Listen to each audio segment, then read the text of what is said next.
السلام علیکم ورحمۃ اللہ وبرکاتہ۔ الحمد للہ نحمده ونستعینه ونستغفره ونؤمن به ونتوکل علیہ ونعوذ باللہ من شرور انفسنا ومن سیئات اعمالنا من يهده الله فلا مضل له ومن يضلله فلا هادی له ونشهد ان لا الہ الا اللہ وحده لا شریک له ونشهد أن محمدا عبده ورسوله أما بعد أعوذ بالله من الشيطان الرجيم بسم الله الرحمن الرحيم ألف لام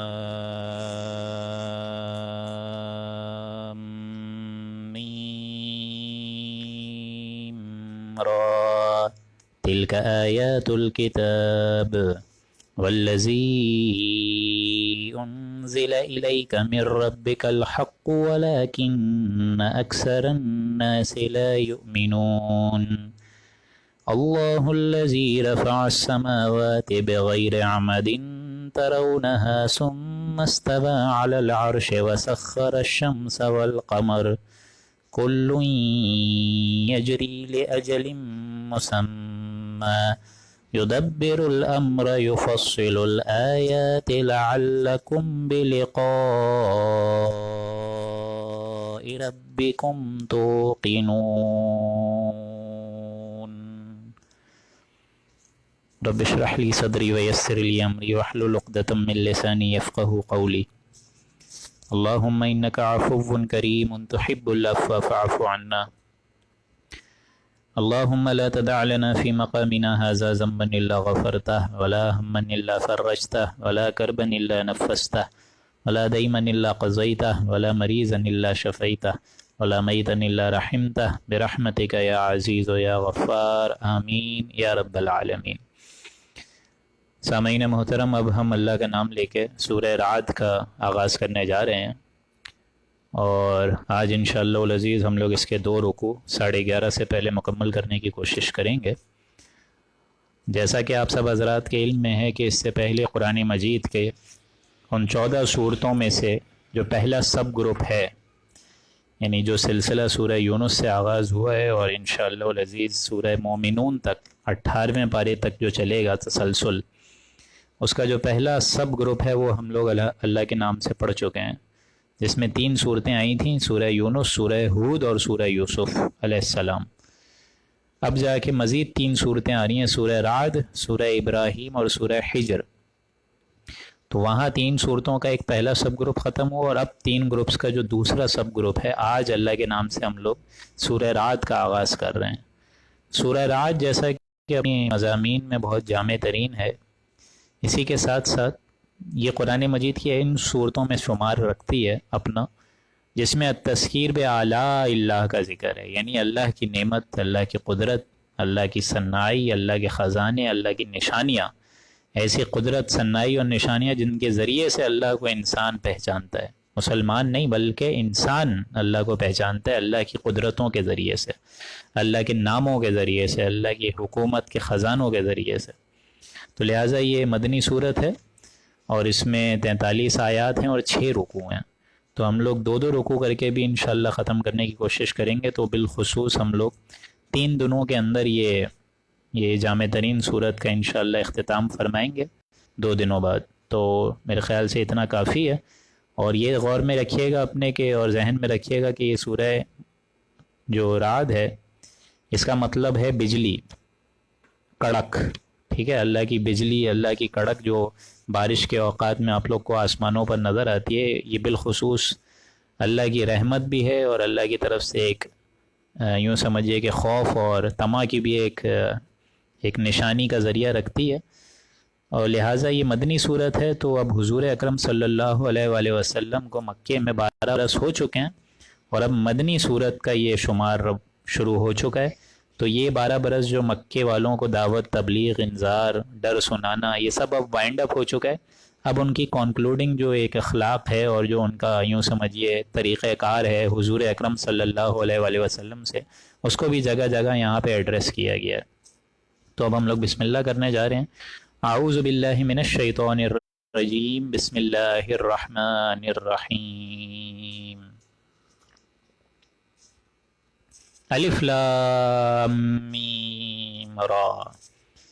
اس کو ہم لوگ علم را نہیں پڑھیں گے بلکہ یہ حروف مقطعات میں جن کے بتائے ہوئے معنی ابھی تک ہمیں ظاہر بات ہے ہم تک پوشیدہ کر دیے گئے ہیں، اور ان کا حقیقی علم یا تو اسی ذات کو ہے جس نے یہ قرآن مجید بھیجا ہے یعنی ذات باری تعالیٰ، اور یا کہ جن پر یہ نازل ہوا ہے یعنی جناب محمد الرسول اللہ صلی اللہ علیہ وآلہ وسلم. تلک آیات الکتاب، یہ ایک بڑی بابرکت کتاب کی خوبصورت ترین آیات ہیں جو ہم آپ کو اے نبی پڑھ کر سنا رہے ہیں، یعنی قرآن مجید. والذی انزل الیک من ربک الحق، اور جو کچھ آپ پر آپ کے رب کی طرف سے نازل کیا جاتا ہے. ولکن اکثر الناس لا یؤمنون، وہ تو سچ ہے لیکن اکثر لوگ، بہت سے لوگ آدمی ایمان نہیں لاتے.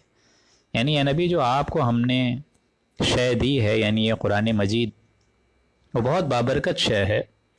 اللہ تعالیٰ نے آپ کی طرف حق نازل فرمایا ہے، ایسی تفصیل والی کتاب نازل فرمائی ہے، اور ایک انسان کے لیے بالخصوص ہدایت کا جو اصل سورس ہے اور سرچشمہ حیات اور ضابطہ حیات اور منبع حیات ہے وہ قرآن مجید ہے. اس کی ساری تفصیل نما آیات آپ کو ہم نے پڑھ کر سنا دی ہیں نبی، اور یہ حق کی طرف، حق کی جانب رواں کرتا ہے لوگوں کو، لیکن اکثر لوگ ایمان نہیں لاتے. ولیکن اکثر الناس لا یؤمنون، کثیر تعداد ایسی ہے آج بھی انسانوں کی جو کہ اللہ کی ان صناعی قدرت کو دیکھنے کے باوجود اللہ پر ایمان لانے سے قاصر ہے. اللہ الذی، تو اگر تم قاصر ہو، اللہ کی نشانیوں کو نہیں سمجھتے ہو، تو آؤ تم کو ذرا جھلک دکھائیں کہ وہ ذات باری تعالیٰ کیا اہمیت رکھتی ہے اور اس پر ایمان لانا کس حد درجے تک کامل ہونا چاہیے. ذرا جھلک سنو اپنے اللہ کی. اللہ الذی رفع السماوات بغیر عمد ترونها، اللہ ذات باری تعالیٰ جس کے قبضہ قدرت میں ہر چیز ہے، قادر ہے کہ اس نے آسمانوں اور ہر بلند شے کو بغیر ستونوں کے پیدا کیا ہے. عمد ترونها، ہمیں کوئی پلرز نظر نہیں آتے اس میں، ہمیں اتنی اونچی اونچی قدرتیں ہیں اللہ کی، چاہے وہ پلرز پہاڑوں میں ہوں یا پلرز آسمانوں پہ ہوں، ہمیں تو نظر نہیں آتے، لیکن اللہ تعالیٰ نے یہ ساری کی ساری اونچائی رکھی ہے بغیر کسی ستونوں کے. بلکہ آپ سب حضرات کو معلوم ہے کہ یہ باہمی کشش کا نظام ہے جس سے سارے کے سارے ستارے اور گلیکسیز جو ہیں وہ گویا کے وجود میں آئے ہیں. اسی باہمی کشش ثقل نے سورج اور چاند کو اپنے کام میں لگایا ہوا ہے، اور اسی باہمی کشش میں اگر تھوڑا بہت جنبش ہو جائے، تھوڑی بہت یوں سمجھیے کہ ذرے بھر کی بھی میگنیٹک فیلڈ ادھر سے ادھر ہو جائے تو یہ سارے کے سارے کرے آپس میں ٹکرا جائیں گے. تو اللہ نے ایسا نظام رکھا ہوا ہے لیکن بغیر ستونوں کے. ثم استوى علی العرش، اور پھر وہ عرش پر متمکن ہوا، عرش پر قائم ہوا. وہ اس کی galaxy, supreme galaxy, powerful galaxies, اس پہ وہ قائم ہوا اور وہ ساری چیزوں کو بیٹھ کے دیکھ رہا ہے. وسخر الشمس والقمر، اور اسی نے چاند کو اور سورج کو کام میں لگا دیا ہے، اپنے اپنے کام اپنے اپنے مدار میں لگایا ہوا ہے. یعنی یہ پوری گلیکسیز جب تک چل رہی ہے اسی کے اندر پلنے والے انسان سانس لے رہے ہیں، اور جہاں یہ گلیکسیز ادھر سے ادھر ہو جائے گی یہ سارے انسان کا سانس لینا اس روئے زمین پہ محال ہو جائے گا. وسخر الشمس والقمر، یہ باطل کریشن نہیں ہے، یہ عبث تخلیق نہیں ہے، بلکہ یہ سارا کا سارا نظام اللہ تعالیٰ نے اسی لیے بنایا تاکہ انسان اپنی میعاد اجل، جو اس کا ٹائم لیمٹ ہے، آپ کا 40 برس 50 برس 60 برس، کس کا کتنا ہے کسی کو نہیں پتا، لیکن یہ ساری کی ساری ٹائم لیمٹ تبھی پوری ہوگی یہ جب کہ گلیکسی کا ذرہ ذرہ اللہ کے قانون اور حکمت اور منشا کے مطابق چلے گا. کل یجری لاجل مسمی، ہر ایک وقت معین پر چل رہی ہے. یعنی ہر گلیکسی کا ایک وقت ہے، ہر ستارے کا ایک وقت ہے. اسی طریقے سے ہر شے جو ہے وہ قائم نہیں ہے، ہر شے گھوم رہی ہے. کل یجری، ہر ایک شے جو ہے وہ گھوم رہی ہے، ہر ایک شے اپنے وقت معین پر چل رہی ہے. یعنی حرکت میں ہے، ہر چیز کوئی ساکن نہیں ہے، ہر چیز قائم نہیں ہے، بلکہ ہر چیز حرکت میں ہے. چاہے وہ انسان کے اندر اپنے ہارمونز ہوں، کائنات کے ستارے ہوں، یہ کیٹیگوریکل اسٹیٹمنٹ ہے. کل یجری، ہر چیز گھوم رہی ہے. پہلے ہم سمجھتے تھے کہ سورج جو ہے وہ ساکن ہے، زمین گھوم رہی ہے، بعد میں ہمیں پتہ چلا نہیں، سورج بھی گھوم رہا ہے. پھر ہمیں سمجھ آیا نہیں، زمین جو ہے نہ صرف سورج کے گرد گھوم رہی ہے بلکہ زمین اپنے محض اپنے ذرے کے مطابق بھی گھوم رہی ہے، یعنی اپنا جو ایکویٹر ہے اس کے حساب سے بھی گھوم رہی ہے، اپنے مدار پہ بھی گھوم رہی ہے. تو ہر چیز گھوم رہی ہے، یہ اللہ فرما رہا ہے. یدبر الامر، اللہ ہی کام کی تدبیر فرماتا ہے، پلاننگ وہی کرتا ہے. آپ اور میں آج پلاننگ کر رہے ہیں کہ یہاں پلاٹ ہو جائے، ادھر پلاٹ ہو جائے، ادھر قبضہ مل جائے، ادھر قبضہ مل جائے. بھائی اللہ کو جب منظور ہوگا وہیں اسی ٹائم وہ کام ہوگا، نہ ایک جنبش پہلے نہ ایک جنبش باہر. یفصل الآیات، وہ انسانوں کو اپنے دلائل صاف صاف دکھاتا ہے. آج ہم سورج، چاند، آسمان، زمین، نشانیاں ساری دیکھ رہے ہیں، پھر بھی اللہ تعالیٰ کو نہیں پہچان رہے. اور قرآن مجید 1450 سال سے کہہ رہا ہے یدبر الامر یفصل الآیات، اے انسانوں ان دلائل کو دیکھو، ان دلائل کو سمجھو، ان پر غور کرو، ان پر فکر کرو، ان پر غوطہ زنی کرو. قرآن میں ہو غوطہ زن ہے مرد مسلمان. لعلکم بلقاء ربکم توقنون، اور یہ نشانیاں انہی کو فائدہ دیں گی تاکہ اپنے رب کے پاس جانے والے اپنے ایمان کو اور کامل کر لیں، یقین ان کے اندر آ جائے. یعنی ایک وقت آنا ہے کہ اللہ ہی ان ساری کی ساری چیزوں کو تہس نہس کر دے گا. یہ کائنات تو اس نے بنائی ہے، باطل نہیں ہے، اس کا کوئی پرپز ہے. ایک وقت آئے گا کہ اس کشش ثقل میں وہ تھوڑی سی جنبش کرے گا اور یہ سارے ستارے آپس میں ٹکرا جائیں گے، جس کو الساعہ کہا ہے قرآن مجید نے، قیامت کی وہ گھڑی کہ جس دن سور پھونکا جائے گا. تو یہ ایک بہت بڑی ایک ملاقات کا دن قائم ہو سکے، اس کے لیے اللہ تعالیٰ نے یہ سارا معاملہ لپیٹنا ہے. تو اس ملاقات کے دن کے لیے تم کو لعلکم بلقاء ربکم توقنون، ان نشانیوں کو دیکھو تاکہ تمہارے اندر یہ ایمان ہمیشہ زندہ رہے کہ ایک وقت آنا ہے کہ مجھے اپنے معبود برحق کے پاس جانا ہے، اس سے ملاقات کرنی ہے. اس نے جو مجھے یہ وقت دیا ہے یہ غنیمت ہے. This is not a liability for me, this is an asset for me. یہ میرے لیے سب سے بڑا سرچشمہ ہدایت کا ایک ٹائم ہے جو کہ اللہ نے مجھے دیا ہے، اور اسی میں مجھے اپنی زندگی بھی بنانی ہے، آخرت بھی بنانی ہے، بالخصوص آخرت بنانی ہے. وَهُوَ الَّذِي مَدَّ الْأَرْضَ، اور وہ ایسا ہے کہ اس نے زمین کو پھیلا دیا. وَجَعَلَ فِيهَا رَوَاسِيَ وَأَنْهَارًا، اور زمین میں اس نے لنگر ڈال دیے، نہریں پیدا کر دی، یعنی پہاڑ ڈال دیا تاکہ وہ جو زلزلے آتے ہیں اس سے گھر تباہ نہ ہو. زلزلے آنا تو یہ ایک نیچرل کاز ہے ہی، لیکن یہ اللہ تعالیٰ بھی تو ڈالتا ہے. اللہ ہی لوگوں کے لیے ظہر الفساد فی البر والبحر بما کسبت ایدی الناس، سورہ روم کی آیت ہے کہ اللہ تعالیٰ جو ہے آزماتا ہے. زمین خشکی اور بری میں فساد ہو گیا اپنے انسانوں کے کرتوتوں کی وجہ سے، تو فساد انسان پھیلاتا ہے تب جا کے یہ زمین ہلتی ہے. لیکن عام قاعدہ کلیہ تو یہی ہے کہ اللہ تعالیٰ نے اس زمین میں پہاڑ ڈالے ہوئے ہیں تاکہ وہ لوگوں کو ہلائیں نہیں، اور نہریں پیدا کر دی ہیں تاکہ رزق اور آبپاشی کا بھی معاملہ انسانوں کا چلتا رہے. وَمِن كُلِّ الثَّمَرَاتِ، اور اس میں ہر قسم کے پھلوں سے 2 قسم کے پیدا کر دیے. جَعَلَ فِيهَا زَوْجَيْن اثْنَيْن، یعنی اللہ تعالیٰ نے جو چیز پیدا کری ہے اس میں نسب زوجیت رکھی ہے. یہ سمجھ لیجئے اچھے طریقے سے، یہ سارے کی ساری جو اللہ نے کریشن کری ہے، چاہے وہ نباتات ہو، چاہے حیوانات ہوں، چاہے انسان ہو. نباتات میں بھی آپ دیکھیں نہ جانے کتنے میل اور فیمیل فلاورز ہیں، زوجین ایک ہے. عالم خلق کے اندر یہ قاعدہ اللہ نے رکھا ہے کہ چیز جوڑے کی شکل میں، اور اسی میں ہی انسان کو قرار ہے. زنا کر کے قرار نہیں مل سکتا انسان کو، یا ادھر ادھر اپنے چکر لگانے سے انسان کو کبھی قرار نہیں ملے گا. لیکن اللہ نے جو فطری تقاضے رکھے ہیں اس کے لیے فطری جائز طور پر وہ ذریعہ پورا ہو جائے تو اس میں کوئی قباحت نہیں ہے، لیکن ہو فطری. تو یہ اللہ نے کیا ہے کہ ہر چیز جوڑے کے ساتھ، زوجین اثنین، اور اسی جوڑے کو کامل بنانے کے لیے حضور اکرم صلی اللہ علیہ وآلہ وسلم نے انسانوں کے درمیان نکاح کی ایک یوں سمجھیے کہ تعلیم کو عام کرے. یغشی اللیل النہار، اللہ تعالیٰ شب کی تاریکی سے دن کی روشنی کو چھپا دیتا ہے. یعنی آپ کو معلوم ہے مغرب ہوتی ہے، رات جیسے ہی آتی ہے دن پورا چھپ جاتا ہے، اور یہاں رات جو ہے وہ اپنا دامن سمیٹ رہی ہے، اور فجر، فلق، یعنی قل اعوذ برب الفلق جو ہم بولتے ہیں وہ اسی وجہ سے بولتے ہیں کہ اے اللہ جو رات کو پھاڑ کے دن کا اجالا لے آتا ہے. تو اللہ ہی اس دن کو رات سے، رات کو دن سے، یہ سارا کا سارا معاملہ اللہ چلا رہے. ان فی ذلک لآیات، یقیناً اس میں ہیں نشانیاں لوگوں کے لیے. لیکن کون سے لوگ؟ لقوم یتفکرون، وہ لوگ جو کہ فکر کریں، غور کریں، دلائل کو سمجھیں. انسان ان چیزوں کو دیکھ کے یہ سوچے کہ یہ کریشن آبس نہیں ہے. ربنا ما خلقت ھذا باطلا، اے رب ہمارے تو نے ہمارے لیے کوئی تدبیر جو پیدا کری ہے وہ باطل تو نہیں کری، کوئی تخلیق باطل ہے ہی نہیں اس کے آگے. تو نتیجہ نکلے گا. دنیا میں ہمیں نتیجہ الٹا نظر آتا ہے. یہاں انسان جو کہ عیاش ہیں، بدمعاش ہیں، اور جتنا مائٹ از رائٹ کا ایک فلسفی قائم ہے نوع انسانیوں کے درمیان، اس میں تو انسان دنیا میں کمر کس کے بھی اس کو کچھ نہیں ملتا. دنیا میں اتنے ہی ایماندار لوگ ہیں لیکن ان کو رشتہ داری نبھانے پر کیا ملتا ہے؟ آپ مجھے بتائیے. محض فاقوں کے اور جوتوں کے اور چپلوں کے کیا ملتا ہے؟ یقیناً کوئی ایک جگہ ہونی چاہیے یہاں نیکوکاروں کو پورا اجر دیا جائے اور جہاں بدکاروں کو ایک ایک ان کے عمل کی سزا بھی دی جائے. ایک وقت آنا ہے جس کے لیے ہم دعا کرتے ہیں اہدنا الصراط المستقیم، کہ اللہ ہمیں سیدھے راستے پر رکھ، کیونکہ یہی سیدھا راستہ ہمیں جنت کے ذریعے تک پہنچا دے گا انشاءاللہ.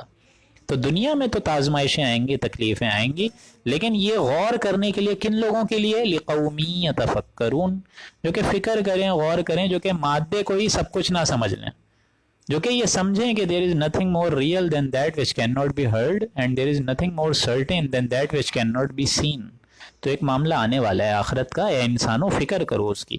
وفی الارض قطع متجاورات، اور اسی کے لیے ہے زمین میں آس پاس جو مختلف قطعات ہیں، یعنی جو زمین کے الگ الگ ٹکڑے اللہ نے کر کے رکھے ہوئے ہیں، 7 بر اعظم. اسی طریقے سے علاوہ بھی اس کے کوئی بھی ایک علاقہ ہے جس میں الگ الگ زمین کے ٹکڑے ہیں، یہ سارے کے سارے اسی کے ہیں. وجنات من عناب، اور انگوروں کے باغ اور کھیتیاں، وزرع ونخیل، اور کھجوریں ہیں جن میں بعض تو ایسے ہیں سنوان وغیر سنوان، جن میں بعض ایسے ہیں کہ تنے ہیں اور دوسرے تنے نہیں ہیں.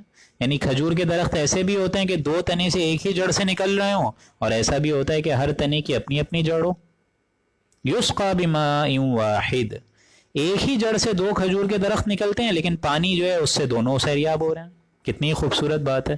یعنی ایک ہی پانی مل رہا ہے اس کھجور کے درخت کو، لیکن ظاہر بات ہے اس کے تنے مختلف ہیں. ایک درخت کا پھل کسی اور ذائقے کا ہے اور ایک کا کسی اور ذائقے کا ہے. وَنُفَضِّلُ بَعْضَهَا عَلَى بَعْضٍ فِي الْأُكُلِ، باوجود یہ کہ پانی سب کو ایک دے رہے ہیں ہم، اس کے باوجود تم دیکھتے ہو کہ دوسرے پھلوں پر ہم دوسرے پھلوں کو فوقیت دے دیتے ہیں. اب کوئی پھل کسی اور ذائقے کا ہے، کوئی پھل کسی اور ذائقے کا ہے، حالانکہ پانی ایک ہی مل رہا ہے. کمال کی بات ہے. ان فی ذلک لآیات، اس میں ہے نشانیاں غور کرنے والوں کے لیے. لیکن کون سے غور کرنے والے؟ لقومی یعقلون، جن کے اندر عقل ہے، جو توحید کے دلائل موجود دیکھ کر اپنے اندر عقل کو اور تیز کرتے ہیں. اور عقل صرف یہ نہیں ہے کہ دنیا میں یہ آپ کو عقل ہو جائے. سب سے بڑی عقل اس دنیا کی یہ ہے دوستوں کہ انسان اپنی لمیٹیشن سمجھ لے کہ یہ جو لمیٹڈ ٹائم ہے ہمارے پاس، اسی میں ہی ہم نے آخرت بنانی ہے. اس وجہ سے انسانوں کو عقل اور تیز ہو جائے ان آیات کے ذریعے سے، کہ وہ سمجھ لے کہ یہ جو دنیا میں ٹائم اسپینڈ کر رہا ہوں نا، یہ 50 60 70 برس کا ہے، لیکن ایک وقت آ جائے گا کہ یہ اللہ تعالیٰ اس ساری خلاقی کو سمیٹ لے گا اور میرے آگے جو ہے قیامت نازل ہوئی ہوگی.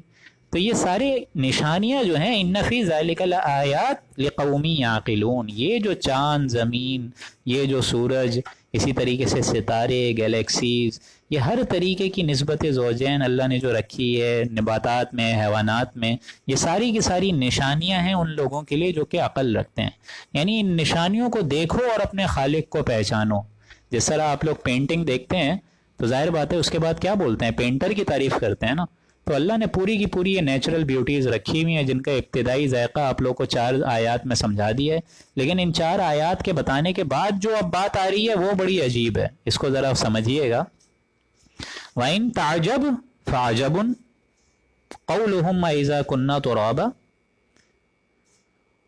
اگر تمہیں تعجب کرنا ہی ہے تو قابل تعجب ہے ان کا قول، کفار کا قول، کہ انہوں نے کہا اَإِذَا كُنَّا تُرَابًا أَإِنَّا لَفِي خَلْقٍ جَدِيدٍ، کہ جب ہم مٹی مٹی ہو جائیں گے، اسی کی جو قبریں ہیں اس میں گھل مل کر ہم ختم ہو جائیں گے اور ریزہ ریزہ ہو جائیں گے. بلکہ سائنس تو آج یہ کہے گی کہ انسان جب اس میں گھل مر گیا اور ظاہر بات ہے اس کے اجزاء بھی جو ہیں وہ گھاس کی شکل اختیار کر گئی، گھاس سے پودے بن گئے، پودے کسی نباتات میں چلے گئے اور وہ نباتات جو ہے وہ بکری نے اس کو کھا لیا اور بکری بھی بعد میں ذبح ہو گئی اور اس کا گوشت بھی جو ہے وہ دکانوں پہ لٹکا ہوا ہے، پھر وہ گوشت بھی ہے دوسرے لوگ کھا گئے، تو ہم تو گھل مل کے ختم ہو جانے والے ہیں.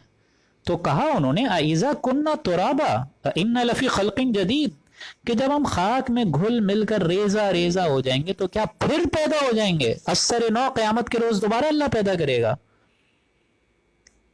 یہ اللہ تعالیٰ فرما رہے، دیکھیں آئیڈیا دکھا رہے ہیں انسان کو کہ آپ کو معلوم ہے کسی بھی کام کو پہلی دفعہ کرنا مشکل ہے.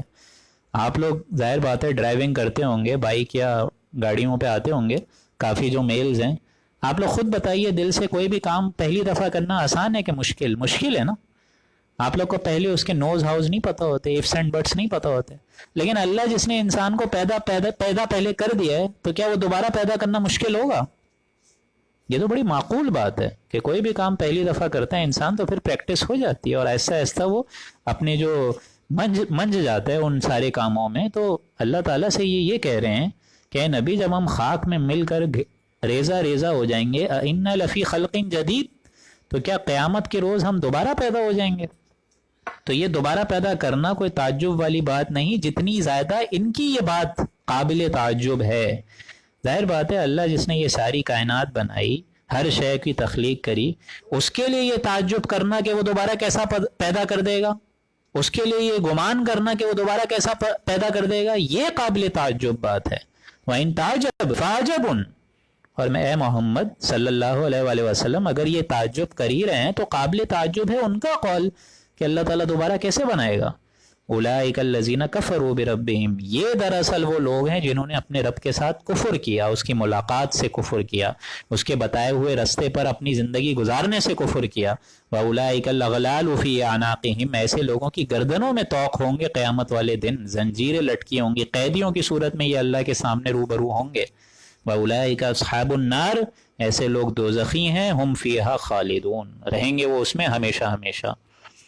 وَيَسْتَعْجِلُونَكَ بِالسَّيِّئَةِ قَبْلَ الْحَسَنَةِ، اور یہ لوگ عافیت کی میعاد ختم ہونے سے پہلے آپ سے مصیبت کے نزول کا تقاضا کرتے ہیں.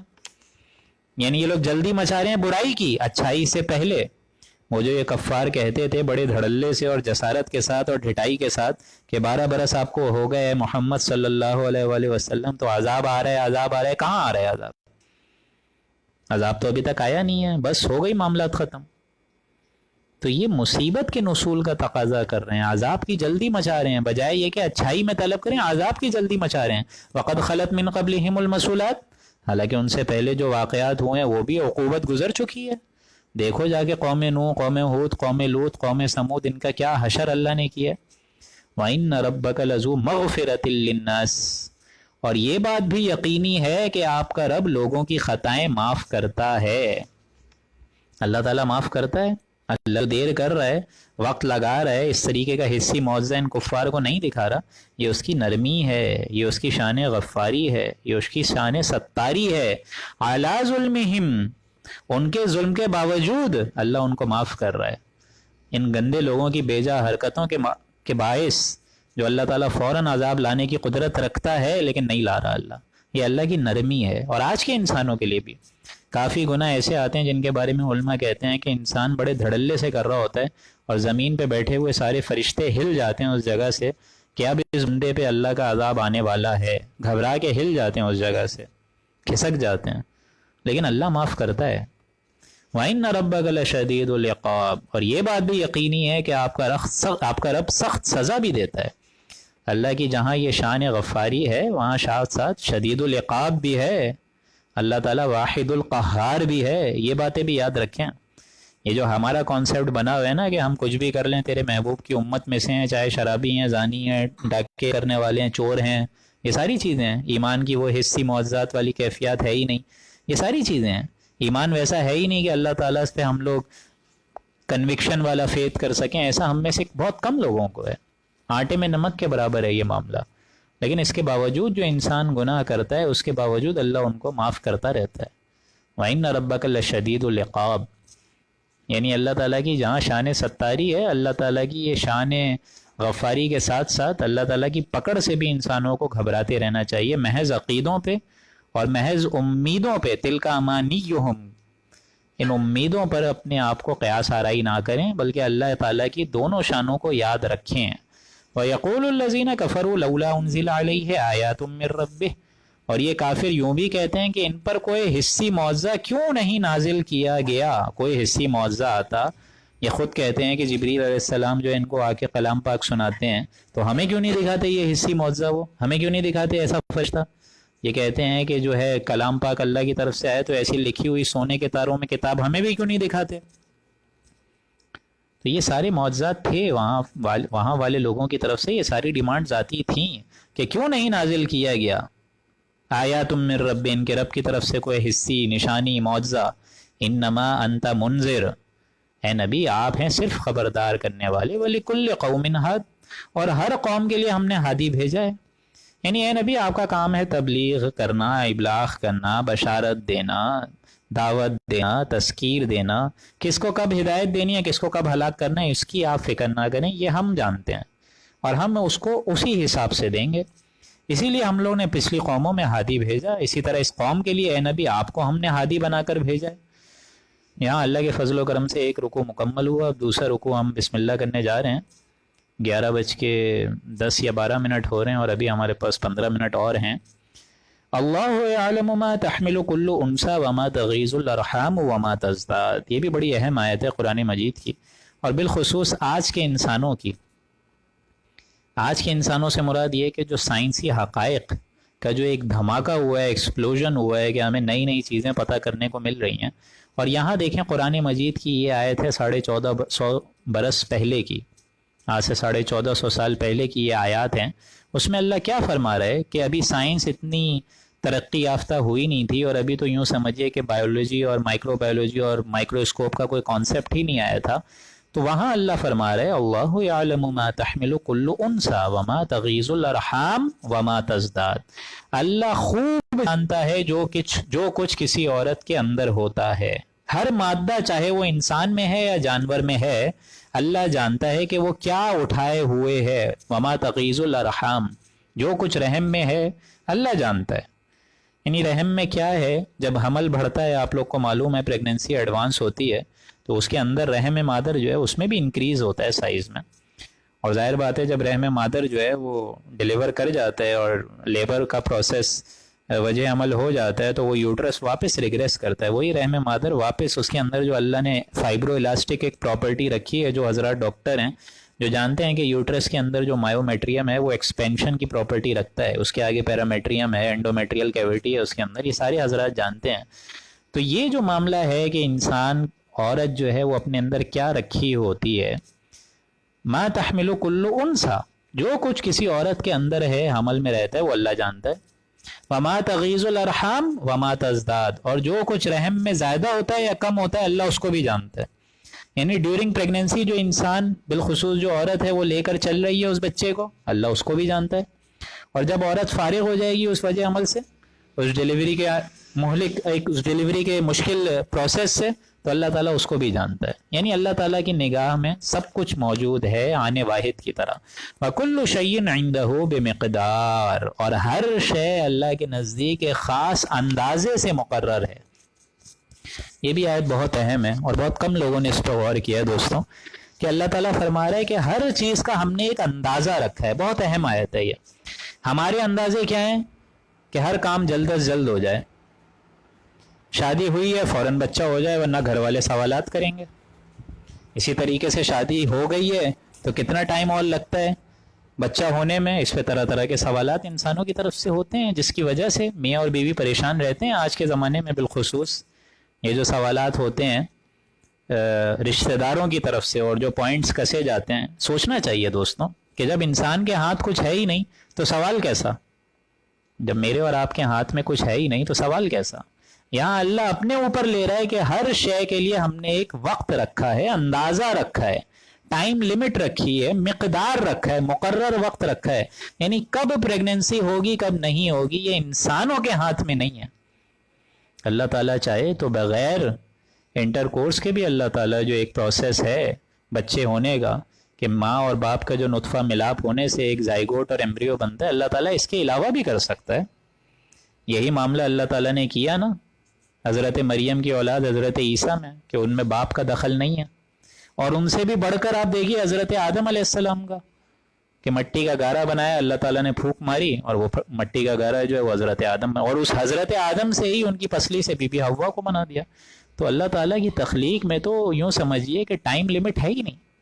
انسانوں کی تخلیق میں اللہ تعالیٰ نے یہاں پہ جو انسانوں کا معاملہ ہے اس میں ٹائم لمٹ رکھی ہے، لیکن اللہ تعالیٰ کے لیے تو آنے واحد والا معاملہ ہے، کن فیکون، کہ اللہ کہتا ہے ہو جا اور ہو جاتی ہے، بات ختم۔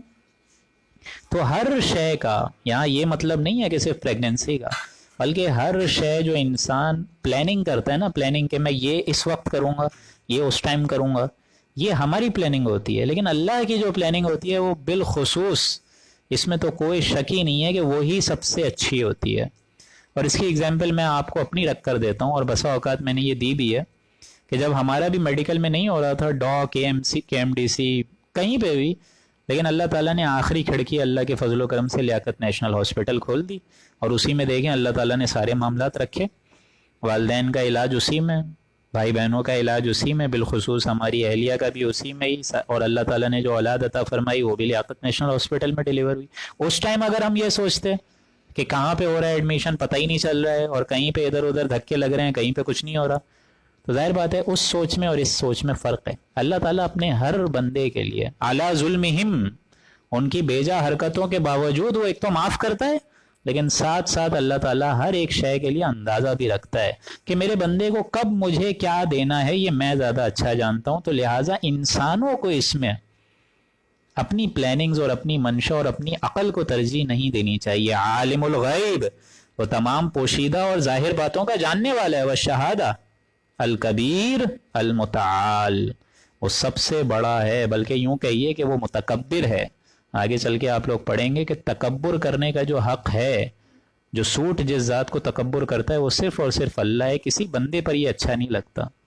اور ہمارے ہاں ایگزامپل موجود ہے، طرح طرح کا گھمنڈ ہے، غرور ہے، اور اس کا انجام اللہ تعالیٰ، دیکھیں دو چیزیں یاد رکھیے گا دوستوں، دو گناہ ایسے ہیں کہ اللہ تعالیٰ دنیا میں ہی اس کی سزا دیتا ہے، اور یہ میری تو مشاہدے کی بات ہے، تو اس میں کوئی ڈھکے چھپی بات نہیں ہے۔ نمبر 1 غرور، اور نمبر 2 والدین کی نافرمانی۔ یہ والدین کی نافرمانی بھلے آپ کر کر کے سعودیہ چلے جائیں، امریکہ چلے جائیں، رشیا چلے جائیں، کینیڈا چلے جائیں، لیکن اللہ تعالیٰ دنیا میں ذلیل ضرور کرواتا ہے، یہ بات اچھے طریقے سے سمجھ لیں۔ اور دوسری شے کیا ہے؟ گھمنڈ، اکڑ، I am the supreme, I have the authority, I have the rights. یہ دو گناہ ایسے ہیں دوستوں کہ اللہ ذلیل و خوار کر دیتا ہے ایسے انسان کو۔ آگے چل کے آپ لوگ پڑھیں گے سورہ بنی اسرائیل میں، اے انسانوں کیا تم اتنا اونچا ہو سکتے ہو کہ پہاڑ کو پھاڑ کر رکھ دو، آسمان کی چھت تک پہنچ جاؤ، اتنا اونچے ہو سکتے ہو تم؟ تو جب تمہارے اندر یہ خصوصیات ہم نے رکھی ہی نہیں ہے تو کہے کا اکڑ؟ الکبیر المتعال، اور سب سے عالی شان ذات ہے وہ۔ سواء منکم من اسر القول ومن جہر بہ، برابر ہے تم میں سے کوئی شخص کہ وہ بات چپکے چپکے سے کہے یا پکار کر کہے۔ ہمارے یہاں کتنی چپکے چپکے سے سرگوشیاں ہوتی ہیں، کتنی چپکے چپکے سے گناہ ہوتے ہیں، کمرہ بند ہے اور دوسروں کی باتیں چل رہی ہیں، غیبتیں چل رہی ہیں۔ اس میں اپنے آپ کو ڈھال کر دیکھیں اس ایک آیت میں کہ ہم لوگ کیا کیا گناہ کرتے ہیں، اور اللہ تعالیٰ موجود ہوتا ہے۔ آگے چل کے آپ لوگ پڑھیں گے کہ تم دو آپس میں بات کرتے ہو اور تمہارا تیسرا جو ذات ہوتی ہے تمہارے درمیان وہ اللہ کی ہوتی ہے، اور تم 3 آپس میں بات کرتے ہو اور چوتھی ذات اللہ کی ہوتی ہے۔ تو تم میں جو شخص چپکے چپکے بات کرتا ہے نا، بڑے مزے مزے سے پلاننگز کرتا ہے، ومن جہر بہ، اور پکار پکار کر بھی جو کہتا ہے، پھڈوں میں بھی جو باتیں اور لڑائیوں میں جو باتیں ہو رہی ہوتی ہیں، اللہ جانتا ہے۔ ومن ہوا مستخف باللیل، اور جو شخص رات میں کہیں چھپ جائے، اندھیرا ہوا ہے اور گناہ پر گناہ کیے جا رہے ہیں، اندھیرے میں غلط کام کیے جا رہے ہیں، وسارب بالنہار، اور جو دن میں چلتا پھرتا ہے، یہ ساری کی ساری چیزیں اللہ کے برابر ہیں۔ اللہ کے برابر سے مراد اللہ تعالیٰ کے علم میں ہے۔ اللہ کے علم کے اعتبار سے تمہارا چھپانا، تمہارا عام کرنا، تمہارا چلنا، تمہارا پھرنا، تمہارا سونا، تمہارا جاگنا، یہ اللہ کی نگاہوں میں ہو، تم ہر وقت موجود ہو، اس کی آنے واحد نگاہوں کے سامنے تم موجود ہو۔ لَهُ مُعَقِّبَاتٌ مِّن بَيْنِ يَدَيْهِ وَمِن خَلْفِهِ، اور اللہ تعالیٰ ہر شخص کی حفاظت کے لیے کچھ فرشتے بھیجتا رہتا ہے، ان کی بدلتا رہتا ہے ان لوگوں کی ڈسینٹ۔ یعنی یوں سمجھیے کہ ہر شے کے لیے اللہ نے اپنے ہر مخلوق کے لیے اللہ تعالیٰ نے پہرے دار مقرر کیے ہوئے ہیں جو بدلتے رہتے ہیں۔ وَمِن خَلْفِهِ يَحْفَظُونَ، جو اس کے آگے بھی ہوتے ہیں اور اس کے پیچھے بھی ہوتے ہیں، وہ یحفظون، اور اس کی حفاظت کرتے ہیں، من امر اللہ، اللہ کے حکم سے. یعنی اللہ نے اپنے کچھ ایسے پہرے دار، ایسے باڈی گارڈز بھیجے ہیں جو انسانوں کو بچاتے ہیں. سورہ انعام کی 61 آیت میں ہم نے پڑھی تھی، 61ویں آیت میں ہم نے کیا پڑھی تھی یہ بات؟ یرسل علیکم حفاظا، کہ اللہ بھیجتا ہے باڈی گارڈز. یعنی جب تک ہمارے اس بندے کی موت کا وقت نہیں آئے اس کو سنبھالو، اس کو پیٹنٹ رکھو، اللہ بچاتا ہے تاکہ وہ مہلت پوری کر سکے جس میں ہمارا امتحان پورا ہو جائے. اب کسی فرض کریں، میں اپنا ایک واقعہ بتاتا ہوں آپ لوگوں کو کہ آج سے کچھ برس پہلے میں گاڑی نکال رہا تھا اپنے گھر سے، اور اچانک تیز گاڑی، تقریباً 60-70 کی اسپیڈ یا اور زیادہ ہوگی، تیز گاڑی اسپیڈ میں آئی ہے اور میری مہران گاڑی پہ لگی ہے. اور یقین کریں آپ لوگ، وہ جو سائیڈ ویز ہیں، سائیڈ جو دروازے ہیں وہ پورے ٹوٹے ہیں، شیشے جو ہیں وہ پورے ٹوٹ کے میرے چہرے پر آئے ہیں، لیکن اللہ نے بچایا. اور یقین کریں آپ لوگ، اگر میں اس میں کوئی ایڈیشن نہ کروں تو آپ لوگ کو میں یہ بھی بات بتاتا ہوں کہ مجھے ایسا لگا بھی بعض اوقات میں اس واقعے کو سوچتا بھی ہوں تو مجھے اس ٹائم خیال آتا ہے کہ مجھے ایسا لگا بھی کہ کچھ سیکنڈ کے لیے میری گاڑی خود بخود آگے ہو گئی تھی، اور پیچھے والا جو دروازہ ہے اس پہ وہ گاڑی آ کے امپیکٹ ہوا ہے اس گاڑی کا. یہ آج سے کچھ سال پہلے کی بات ہے، لیکن اللہ نے بچایا.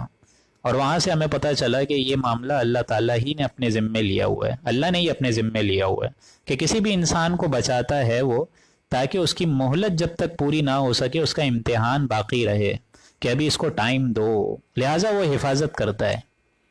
اس لیے فرمایا لہو معقبات من بین یدیہ، اس کے لیے فرشتے مقرر ہیں انسانوں کے لیے جن کی بدلتی رہتی ہے چالیں، اس کے آگے بھی اور اس کے پیچھے بھی وہ حفاظت کرنے والا بھیجتا ہے، من امر اللہ. لیکن یہ سب حفاظت دراصل اور بالآخر اللہ کی طرف سے ہوتی ہے. ان اللہ لا یغیر ما بقوم حتی یغیروا ما بانفسہم، اور اللہ تعالیٰ لوگوں کی حالات نہیں بدلتا، تغیر اور تبدیل نہیں کرتا جب تک کہ وہ لوگ خود اپنی حالت کو نہیں بدلتے.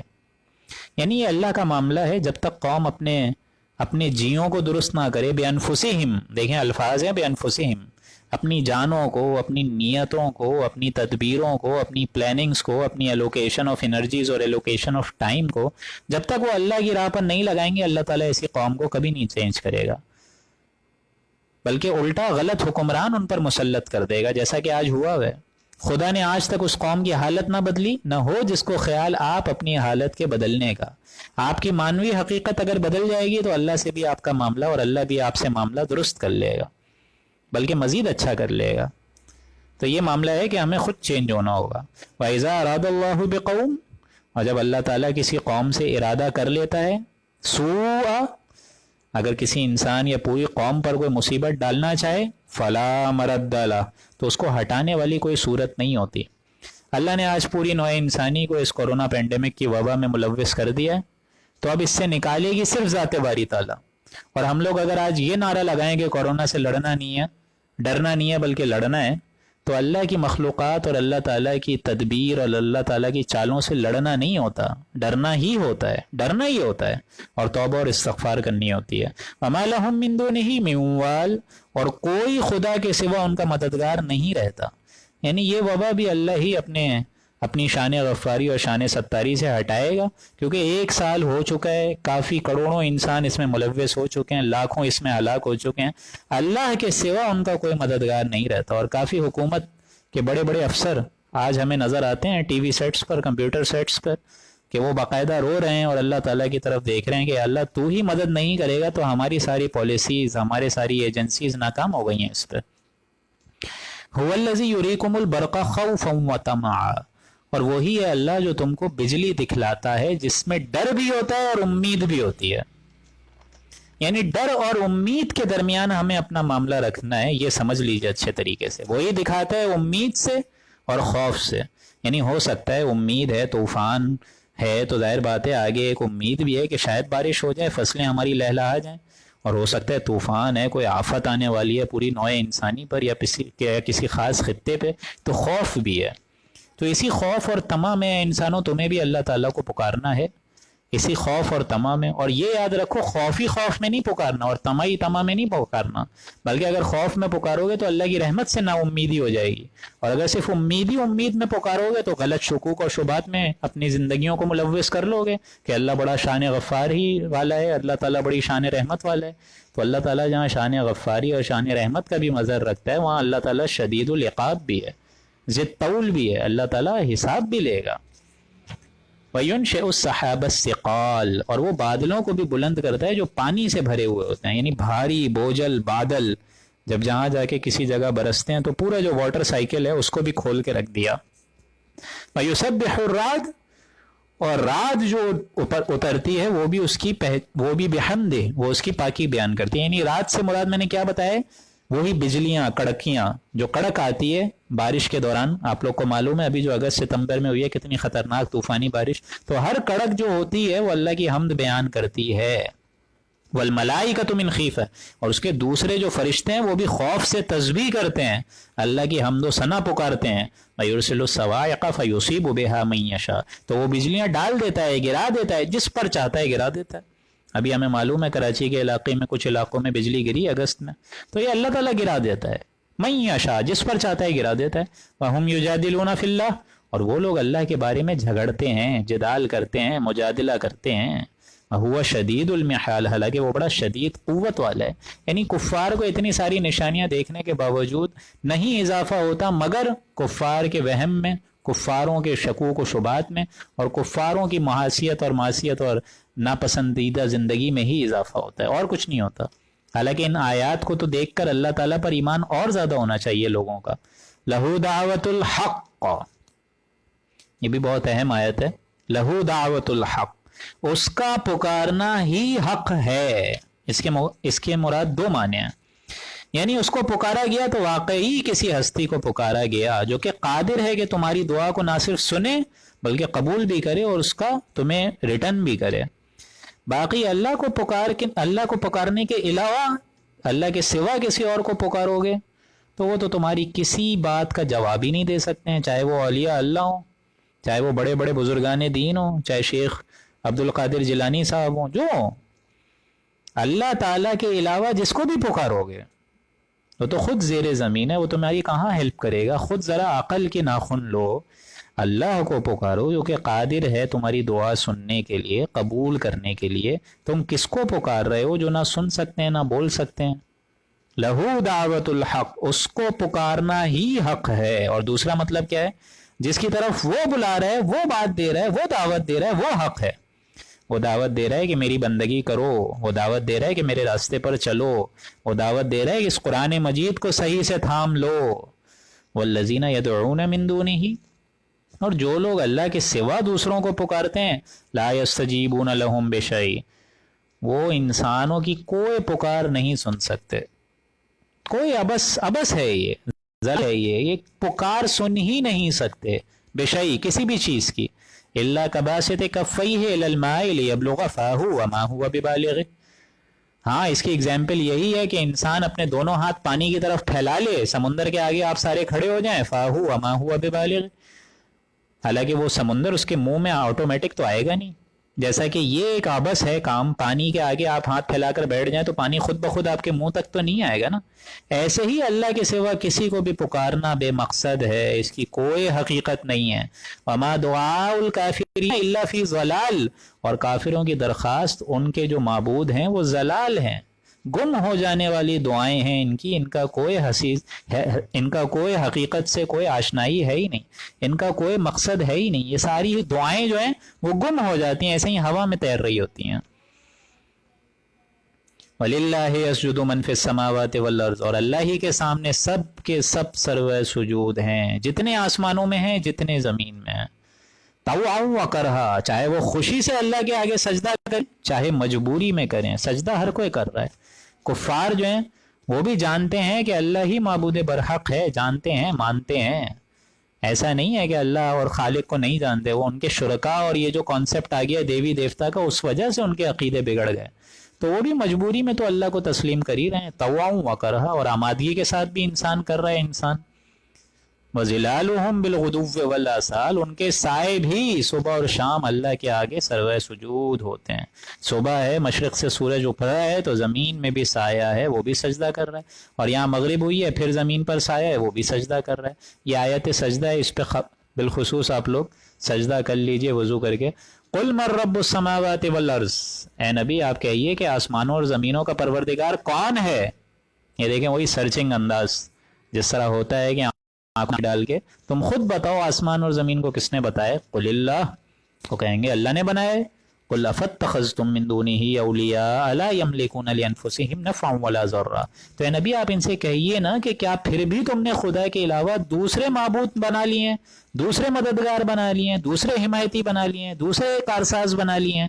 لا یملکون لانفسهم نفعا ولا ضرا، جو کہ نہ کسی ذات کے نفع نقصان اختیار رکھتے ہیں، وہ اپنی مکھیاں نہیں اڑا سکتے، وہ خود مخلوق ہیں، وہ خود ہدایت کے ذریعے پہ لگے ہوئے ہیں، تو وہ تمہیں کس طرح ہدایت دیں گے جو کہ اپنے اوپر بھی کسی نفع اور نقصان کا اختیار نہیں رکھتے؟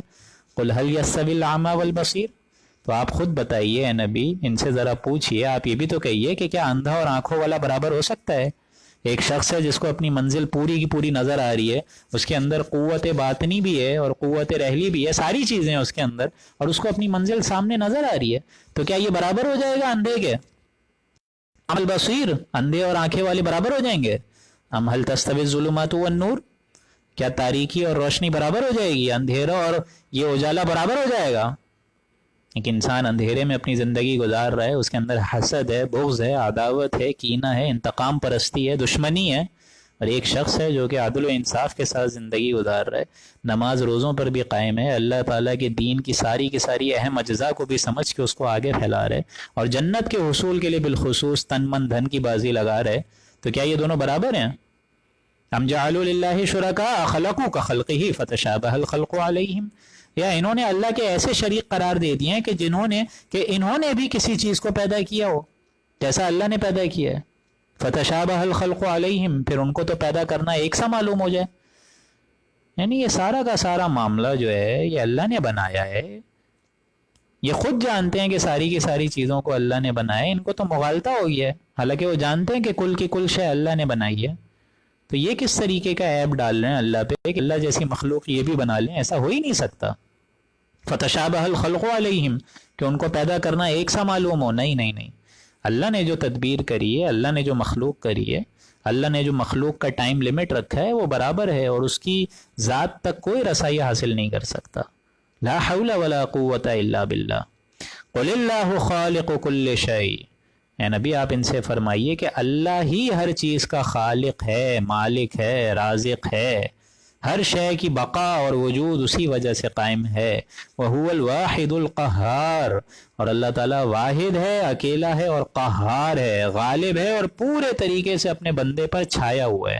اب یہ جو آخری آیت ہے یہ بھی قرآن مجید کی مشکلات میں سے ہے، مشکلات القرآن جس کو سمجھانا بڑا مشکل ہے، یہ والی آیت، اور بلکہ 17ویں آیت ہی 17th آیت، میں کوشش کرتا ہوں اس کو آپ لوگ کو سمجھانے کی۔ 18th آیت تو بنسبت تھوڑی آسان ہے۔ انزل من السماء ماء فسالت اودیۃ بقدرها فاحتمل السیل زبدا رابیا، اس کا پہلے لفظی ترجمہ سمجھ لیں کہ اللہ نے ہی آسمان سے پانی نازل فرمایا، پھر نالے بھر گئے یعنی وادیاں بھر گئیں، اور اپنی مقدار کے موافق چلنے لگیں، یعنی وادیاں بہنے لگیں، اس میں پانی جمع ہو گیا، اور جس طرح اونچائی پر کوئی وادی ہو، پانی ایگریویٹ ہو جائے اس میں ڈیپینڈنٹ پارٹ میں، اور وہ پانی سیلاب کی صورت میں بہنے لگ جائے، اللہ تعالیٰ نے آسمان سے پانی نازل فرمایا اور وادیاں جو ہیں وہ بھر گئیں جس میں سے پانی آتا ہے۔ فسالت اودیۃ بقدرها فاحتمل السیل زبدا رابیا، اور اپنی مقدار کے موافق جب وہ چلیں پھر وہ سیلاب خشک اور خشاک کو بہلا کر لے گیا جس سے پانی ابل رہا ہو۔ یعنی آپ لوگ کو معلوم ہے یہ اگزامپل اللہ تعالیٰ نے کیوں دی ہے، اس کو سمجھ لیجئے پہلے ورنہ بات سمجھ نہیں آئے گی۔ کہ دیکھیں دوستوں، جب قرآن مجید نازل ہو رہا ہے نا تو عرب میں نازل ہو رہا ہے، اور عرب کے علاقے حجاز میں نازل ہو رہا ہے، یہ پہاڑی علاقہ تھا اونچائی پر، ٹھیک ہے، تو اس میں ظاہر بات ہے وادیاں بھی ہوں گی، کسی وادی کا ایریا زیادہ ہوگا، کسی وادی کا ایریا کم ہوگا، تو جب پانی برسا ہے کسی بھی وادی پر جس کا ایریا سرفیس ایریا زیادہ ہے تو وہاں سے زوردار سیلاب آئے گا، اور کہیں کم ایریا ہے تو کم آئے گا، پھر سیلاب کے اوپر آپ کو معلوم ہے جھاگ بھی ہوتا ہے، حالانکہ جھاگ کی تو کوئی حقیقت نہیں ہے، اصل حقیقت تو اس کے اندر جو پانی ہے اس کی ہے. اس لیے آگے فرمایا وَمِمَّا يُوقِدُونَ عَلَيْهِ فِي النَّارِ ابتغاء حِلْيَةٍ أَوْ مَتَاعٍ زَبَدٌ مِثْلُهُ. اور جو پانی کے اوپر ہے جھاگ وہ تو اوپر ہی ہے. اور اس کی مزید اگزامپل اللہ نے کھول دی کہ جن چیزوں کو آگ کے اندر تپایا جاتا ہے، یعنی زیور بنائے کسی نے، پتیلے وتیلے اور یہ سارے جو زیورات بناتے ہیں انسان، اس کو بھی جب وہ تپاتا ہے آگ پر تو اسی طریقے کا جو جھاگ پیدا ہوتا ہے جو پتیلے کے سپیریئر اسپیکٹ پہ ہوتا ہے، اونچائی کی طرف ہوتا ہے، اس جھاگ کی حیثیت اور اس جھاگ کی حیثیت برابر ہے. یعنی چاہے وہ سمندر کا پانی کے اوپر کا جھاگ ہو، چاہے تم آگ میں کوئی چیز زیورات یا اسباب بنانے کی غرض سے تپاتے ہو، اس سے بھی وہی جھاگ نکلے. ابتغاء حلیۃ أو متاع زبد مثلہ، اس میں بھی ایسا ہی جھاگ ہوتا ہے جو کہ میل کچھ ہے اور کچھ نہیں ہے، جو کہ میل کو چہلے اور کچھ نہیں ہے. اس جھاگ کی کوئی حقیقت نہیں ہے، لیکن جو اصل شے مفید ہے انسانوں کے لیے تو وہ تو پانی ہے جو کہ نظر نہیں آ رہا. جو کہ اوپر جھاگ ہے، اصل شے پانی ہے جو کہ زمین میں ٹک جاتا ہے. مطلب جھاگ جو ہے وہ میل کچیل ہے، چاہے وہ سونا بناؤ تم، چاہے پانی کے اوپر پورا کا پورا جھاگ پڑاؤ، یہ ساری کی سارے جھاگوں کی کوئی حقیقت نہیں ہے. تو یہی بات اللہ تعالیٰ یہاں سمجھا رہے ہیں ہم لوگوں کو. فَأَمَّا الزَّبَدُ فَيَذْهَبُ جُفَاءً، سو جو کچھ میل کچیل تھا وہ تو پھینک دیا جاتا ہے. وَأَمَّا مَا يَنْفَعُ النَّاسَ فَيَمْكُثُ فِي الْأَرْضِ، اور جو چیز لوگوں کے لیے کارآمد ہے وہ دنیا میں ان کے ساتھ رہتی ہے، نفع رسانی کے ساتھ رہتی ہے. یعنی وہ جو اندر کا پانی ہے سیلاب کا، جھاگ کے نیچے باٹم میں اصل شے، اصل مفید شے وہ ہے. کذالک یضرب اللہ الامثال، اللہ تعالیٰ اسی طریقے سے اپنی مثالیں بیان فرماتا ہے. کیا مطلب ہوا؟ آپ لوگ کو مطلب سمجھ آیا؟ اللہ تعالیٰ نے یہ جھاگ کی اور سیلاب کی اور یہ پورے کے پورے تپانے کی اور جو پتیلا وتیلا بنانے کی اور یہ جو جھاگ کا معاملہ ہے اسی طریقے کا زیورات بنانے کا، یہ ساری چیزوں کو پانی اور جھاگ سے کیوں تشبیہ دی؟ آپ لوگ کو پتہ چلا؟ اس کی مثال ہے دوستوں حق و باطل کا ٹکرانا. یہ سمجھ لیجئے اچھے طریقے سے. اس کی دو مثال لیے گئے ہیں. ایک تو مطلب یہ ہے دوستوں کہ جس طرح حق اور باطل میں ایک کشاکش رہتی ہے، حق اور باطل میں ایک تصادم رہتا ہے. حق کیسے چاہے گا کہ وہ حق باطل کیسے چاہے گا کہ حق جو ہے وہ سیدھے طریقے سے پھیل جائے، اور حق ظاہر بات ہے جب وہ پھیلے گا تو اس کو باطل کا جو بھیجا ہے وہ پھاڑنا پڑے گا. ایسا ہی ہے نا؟ تو اسی طریقے سے اللہ تعالیٰ یہاں بتا رہے ہے ہمیں کہ مجھے اور آپ کو کوشش کرنی چاہیے اس پانی کی جو کہ اصل مفید شے ہے. یعنی قرآن نازل ہو رہا ہے، قرآن بطور پانی ہے، اور پانی جو ہے وہ وادیوں کو سیلاب کر رہا ہے. سیلاب کی کیفیات میں انسانوں کے اندر جو شے بہہ رہی ہے وہ سیلاب ہے. جو انسانوں کا دل ہے وہ اس سیلاب کی کیفیت رکھتا ہے، اس پانی کی کیفیت رکھتا ہے، اس زیورات کی کیفیت رکھتا ہے، جس میں انسانوں کا اصل فائدہ ہے. جو حق ہے اس میں انسانوں کا اصل فائدہ ہے. اس قرآن مجید کی آیات کو سمجھنے میں ہمارا اصل فائدہ ہے. اس قرآن مجید کے ذریعے سے جو ایمان اصل شے ہے جس کے لیے مجھے اور آپ کو کوشش کرنی ہے اور ہمیں اپنے دلوں میں جذب کرنا ہے. وَأَمَّا مَا يَنْفَعُ النَّاسِ، جو چیز لوگوں کے لیے کارآمد ہے وہ تو دنیا میں ان کے ساتھ رہتی ہے. فَيَمْكُثُ فِي الْأَرْضِ، وہ زمین میں جذب ہو جاتی ہے. یعنی دل کی جو کیفیت ہے اس کے اندر ایمان آ جاتا ہے. اور ظاہر بات ہے جو باطل ہے، جس کی کوئی حیثیت ہے ہی نہیں، جس کی کوئی حقیقت ہے ہی نہیں، جو کہ بے مقصد چیز ہے، جو کہ میل کچیل ہے، جو کہ باطل ہے، اس کی کوئی حیثیت نہیں ہے. تو یہ باطل جب حق ٹکرائے گا باطل سے تو باطلوں کا بھیجا پھٹ کے رہ جائے گا. جس طرح اس کی مثال سورہ انبیاء میں آتی ہے کہ ہم دے مارتے ہیں حق کو باطل پر کہ باطل کا بھیجا نکال دیتا ہے حق. فَإِذَا هُوَ زَاهِقٌ، باطل غائب ہو جاتا ہے، اس کی حیثیت ہی نہیں ہے. لہٰذا یہ ٹکراؤ کشاکش رہتی ہے اور قیامت تک رہے گی. قرآن مجید اور باطل عقیدوں کے درمیان یہ کشاکش ہمیشہ رہے گی، ہمیشہ رہے گی. کذالک یضرب اللہ الامثال، اللہ تعالیٰ اسی مضمون کے ذریعے تمہیں اگزامپل بتا رہے کہ باطل کو مت چنو، غلط عقیدوں کو مت چنو، غلط عقائد اور آباء و اجداد کی باتیں مت سنو، بلکہ یہ دیکھو کہ حق کیا ہے، سچ کیا ہے. اور بالخصوص آج کے زمانے میں یہ جو سوشل ایولیوشن ہوا ہے دوستوں، اور یہ سوشل ایولیوشن بڑھ بڑھ کر اس درجے تک پہنچ گیا ہے کہ آج خود انسان حق کو پہچان رہا ہے. آج خود انسان سوچ رہا ہے، سمجھ رہا ہے، یہ جو سوسائڈ ریشیو بڑھ رہا ہے وہ خود جان رہا ہے اس بات کو کہ دین میں ہی اصل بقا ہے، دین میں ہی اصل یوں سمجھیے کہ دوام ہے، دین میں ہی اصل شے مضمر ہے۔ اور ٹھیک وہی معاملہ ہو رہا ہے دوستوں کہ یہ کائنات ابھی ناتمام ہے شاید، کہ آ رہی ہے صدائیں کن فیکون کن فیکون، کہ جیسا کہ 1450 برس پہلے محمد الرسول اللہ نے ایک ہی دور میں اور ایک ہی جھٹکے میں لوگوں کو جمع کر کے اسلام کے دائرے میں پہنچا دیا ہے، آج بالخصوص انسان خود اس دائرے تک رسائی حاصل کرنا چاہ رہا ہے۔ وہ خود جان رہا ہے کہ حق جو ہے اسی میں انسان کی عافیت ہے، اسی میں انسان کے لیے بقا ہے۔ للذین استجابوا لربہم الحسنی، جن لوگوں نے اپنے رب کا کہا مان لیا ہے اس کے واسطے اچھا بدلہ ہے۔ احسان کی روش جو احسان اختیار کرے گا، هل جزاء الاحسان الا الاحسان، سورہ رحمان میں آپ لوگ پڑھیں گے کہ نیکی کا بدلہ، احسان کا بدلہ سوائے احسان کے اور کچھ ہو ہی نہیں سکتا۔ دنیا میں جو انسان ہماری مخلوقات پر احسان کرے گا، ہمارا وعدہ ہے کہ روز آخرت جہاں پر عرش کے سائے کے علاوہ اور کوئی سایہ نہیں ہوگا، اللہ تعالیٰ کا یہ وعدہ ہے کہ اللہ تعالیٰ ایسے بندوں کو اس سائے کے نیچے جگہ دے گا، ان کے واسطے اچھا بدلہ ہے۔ اللہ تعالیٰ ہم لوگوں کو ان میں شمار کرے۔ والذین لم یستجیبوا لہ، اور جو لوگ اللہ کا کہنا نہیں مانتے، جو لوگ اللہ کی راہ سے منحرف ہو کر اپنی زندگی گزارتے ہیں، اس کو سیریس لیتے ہی نہیں ہیں، اس کی ملاقات کو سمجھتے ہی نہیں ہیں، غور ہی نہیں کرتے، تو جب وہ قیامت میں آئیں گے تو ان کا نقشہ بھی سن لو۔ لو ان لہم ما فی الارض جمیعا، زمین میں موجود جو کچھ ہوگا، ومثلہ، اور اس جیسا اور بھی، معہ لفتدوا بہ، اور وہ اس کو فدیے میں دینا چاہے گا، لفتدوا بہ، وہ اپنی رہائی کے لیے جو دے گا اللہ قبول نہیں کرے گا۔ اللہ تعالیٰ خود کہے گا کہ اے میرے بندے، میں نے تمہیں دنیا میں 60-70 برس دیے تھے میرے راستے پر چلنے کے لیے، میرے دین کے اہم احکامات کو سمجھنے کے لیے، اور نہ صرف اس کو سمجھنے کے لیے بلکہ اس کو آگے پھیلانے کے لیے، تو تمہارے لیے تو وہ ٹائم سب سے بڑا ایک ایسٹ تھا، تم اس کو لائبلٹی سمجھ کے آئے ہو۔ پھر میں نے اے بندے، میں نے تمہارے اندر اپنی روح پھونکی تھی، فَإِذَا نَفَخْتُ فِيهِ مِن رُوحِي فَقَعُوا لَهُ سَاجِدِينَ، میں نے تمہارے اندر محبت اور معرفت رکھی تھی، وہ پاک نورانی روح تمہارے اندر وجود میں ودیت کی تھی، کہ جس کے اندر خود اما شاکرا و اما کفورا کا جذبہ موجود ہے، کہ جو خود جانتی ہے کہ جب تم نیکی کرتے ہو تو تمہیں خوشی ہوتی ہے، جب تم خود جانتے ہو کہ جو تم برائی کرتے ہو اس روح کو تکلیف ہوتی ہے۔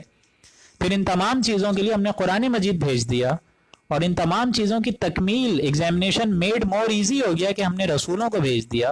ہم نے تمہارے سامنے نمونہ حیات جناب محمد الرسول اللہ رکھ دیے تھے، ان کو تم دیکھتے باپ کی کیفیت میں، سسر کی کیفیت میں، بیٹے کی کیفیت میں، بھائی کے اعتبار سے، سسر کے اعتبار سے، شوہر کے اعتبار سے، ہم پرست کے اعتبار سے، اسی طریقے سے سپاہی اور سپہ سالار کی حیثیت سے، داعیان دین کی حیثیت سے، اور طرح طرح کے رشتے جوڑتے رہیے۔ تو تم نے غلط راستہ کیوں چنا؟ تو تم نے غلط راستہ چنا نا۔ تو آج تم دنیا کی ساری دولت بھی ہمیں دے دو، وَمِثْلَهُ، اور اس جیسی اور دے دو، لَفْتَدَوْا بِهِ، نہیں قبول کروں گا۔ أُولَئِكَ لَهُمْ سُوءُ الْحِسَابِ، ان لوگوں کا حساب بہت سخت ہوگا اللہ کے نزدیک، یعنی جو ان کو حساب میں ملے گا، ان کے جو پلڑے ہلکے ہوں گے، اس کا انجام بڑا گندا ہوگا، اور وہ انجام کیا ہوگا؟ وَمَأْوَاهُمْ جَهَنَّمُ، ان کا ٹھکانہ دوزخ ہوگا، وَبِئْسَ الْمِہَادُ، اور وہ بہت بری قرارگاہ ہے۔ انسان دنیا میں کوشش کر رہا ہے بحریہ کی اور ادھر ادھر کی، ٹاؤنز کی، بحریہ ٹاؤن اور پلاٹس کی اور پراپرٹی کی، لیکن بالخصوص میں ہاتھ جوڑ کے کہتا ہوں سارے حضرات سے کہ ٹھیک ہے، ان معاملات میں اللہ تعالیٰ نے کوئی کمی بیشی اور یوں سمجھیے کہ اس کو ناجائز اور حرام تو قرار نہیں دیا ہے، لیکن آپ لوگ اس چیز کی کوشش کریں جو آپ کا ابدی ٹھکانہ جس سے اچھا ہو سکے، جو آپ کی فائنل ریٹرن ہو وہ اچھی ہو سکے، اور اس کے لیے خدا را دین کو وقت دیجئے، دین کے اہم اجزاء کو سمجھیں، جناب محمد الرسول اللہ کی بابرکت سیرت کو سمجھیں کہ ان کی کیا allocation of time and energies تھی، ان کی کیا کیا پرائیورٹیز تھیں، ان کو سمجھیے۔ خدا را اللہ تعالیٰ سے دعا ہے کہ اللہ تعالیٰ ان 2 رکوعوں کو ہمیں پڑھ کر سمجھ کر عمل کرنے کی، اور اس کو بالخصوص آگے پہنچانے کی اور پھیلانے کی ہمت، سعادت اور طاقت اور توفیق دے، اور اللہ تعالیٰ ہم سب کے گناہوں کو معاف کرے، ہماری تمام اہل و عیال کو، ہم سب کو حاسدوں کے حسد سے، شرپسندوں کے شر سے، فسادیوں کے فساد سے، ظالموں کے ظلم سے، پریشانی، رنج و غم، بلاؤں، آفات، جادو، سحر، فتنے، حادثات اور ناگہانی آفات سے محفوظ فرمائے۔ بارک اللہ لنا ولکم فی القرآن العظیم ونفعنی وإیاکم بالآیاتہ والذکر الحکیم۔ صدق اللہ العظیم۔